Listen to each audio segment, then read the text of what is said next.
CTV News with Tara Overholt.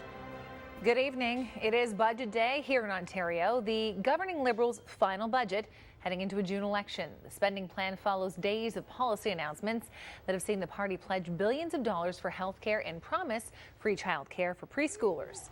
Obviously, we're heading into an election in June, so the opposition, I can imagine, is going to call this a bribe. What do you have to say to that? Well, many people watched the Junos on Sunday night to see who the big winners were. For one group at the ceremony, it was all about making sure London comes out a winner as our city prepares to host next year's Junos. Live from the Rogers Arena in Vancouver, BC. Chris Campbell is just returned from a very, very busy week out in Vancouver. While the award ceremony is obviously the big focus for so many, there's a whole week leading up to this that has great events. What did you guys take away from this in Vancouver? Tobermory and the rest of the Bruce Peninsula owns some of the most picturesque parts of Ontario, but up until recently, they weren't really tourist destinations. That has changed dramatically and much quicker than many people were prepared for, creating opportunities, but also many challenges.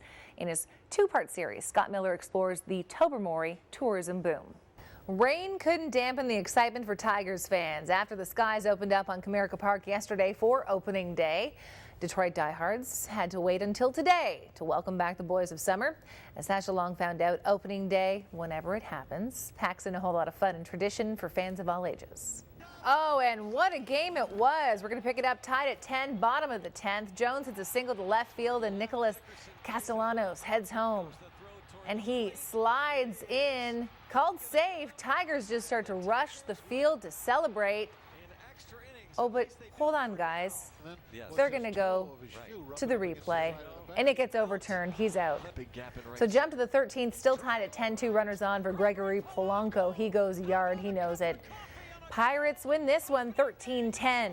And in Toronto tonight, the Jays now 0-2 after a 4-2 loss to the Yankees. In a town where tobacco was once king, a new crop grows as a new industry emerges in Canada, one that has investors brimming with excitement.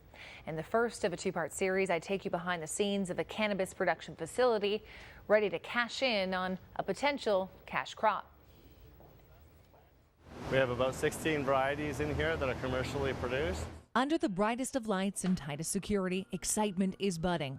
It's a 27,000 square foot facility. About 15,000 square feet of it is under lights. Bringing opportunity to area workers. These guys here are trimming our latest harvest, which is the San Fernando Valley. When we arrived in Elmer, the mayor was very accepting. The chief of police was very accepting. The town was very accepting. The fact that Imperial Tobacco was here may have a lot to do with it.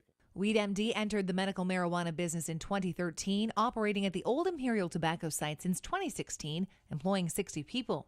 After working in the long-term care industry, CEO Bruce Dawson-Scully saw not just the opportunity in a growing industry, but in the acceptance of cannabis as medicine. People want to look at natural remedies and natural alternatives. While the medical side of pot was always priority number one, the market shifted when the federal Liberals came into power. You gave me clear marching orders.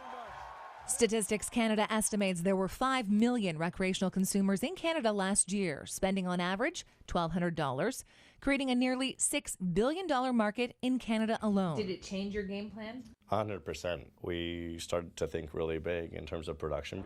To get in on the recreational market on the ground level, WeedMD needed more space to produce more product. And it found the perfect opportunity with the Perfect Pick greenhouse in Strathroy.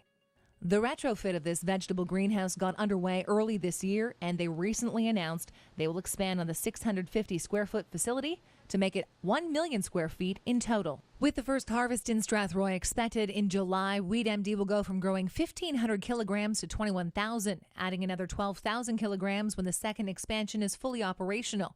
And to roll out that kind of product, we're looking at hiring up to 120 in Strathroy. But WeedMD isn't the only cannabis producer looking to jump on this recreational market. Well, this is an existing 13 acres of greenhouse. Tomorrow, I'll take you to Lambton County for a look at another vegetable greenhouse being retrofitted for cannabis production and crunch the numbers when it comes to supply and demand of marijuana.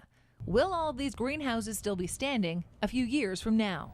And later on CTV News, we'll report on the experience of Markham, which has already installed bus rapid transit. Is it a dream or a nightmare?